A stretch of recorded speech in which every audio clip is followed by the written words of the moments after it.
Get ready to be transported back in time to ancient Egypt, where a young pharaoh captured the world's imagination and left an indelible mark on history. King Tutankhamun, or King Tut, may have only ruled for a short period during the New Kingdom era, approximately from 1332 BC to 1323 BC, but his impact was anything but small. Despite his brief reign, his tomb was discovered in 1922, revealing a treasure trove of riches and artifacts that have fascinated people for decades. King Tut's story is one of mystery, intrigue, and legend, and his legacy has endured for thousands of years. From his rise to power to his untimely death, we'll delve into the life and times of one of ancient Egypt's most famous pharaohs. At the young age of 9, Tutankhamun became the ruler of one of the greatest civilizations in history. During his reign, he restored the traditional polytheistic ancient Egyptian religion, which was suppressed by his predecessor Akhenaten in favor of the Atenist religion. And not only was Tutankhamun revered as a ruler, but he was also worshipped as a deity during his lifetime, a rare honor bestowed upon a few pharaohs. However, it wasn't until the discovery of his tomb in the Valley of the Kings in 1922 by archaeologist Howard Carter that the world truly understood the magnificence of this young ruler. Inside, Carter found a treasure trove of riches, including gold, jewelry, and other valuable artifacts, as well as the perfectly preserved mummified body of the young pharaoh. This discovery stunned archaeologists and historians alike, and today it is widely regarded as one of the greatest archaeological discoveries of all time. But what makes King Tut's story even more fascinating is that he was largely unknown until the discovery of his tomb. In fact, his existence was only discovered because of the discovery of another tomb in the Valley of the Kings in 1907, belonging to a pharaoh named Amenhotep II, where it was found that he had a son named Tutankhamun, who later became King Tutankhamun.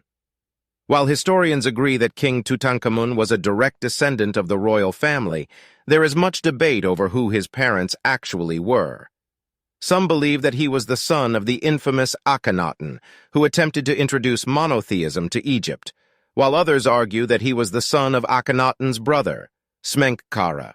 Despite the differing opinions, most inscriptions from Tutankhamun's reign treat him as the son of Akhenaten's father, Amenhotep III. However, this is only possible if Akhenaten and Amenhotep III had a long co-regency, which many Egyptologists now believe is unlikely. Adding to the mystery, there are conflicting theories about who King Tut's mother may have been.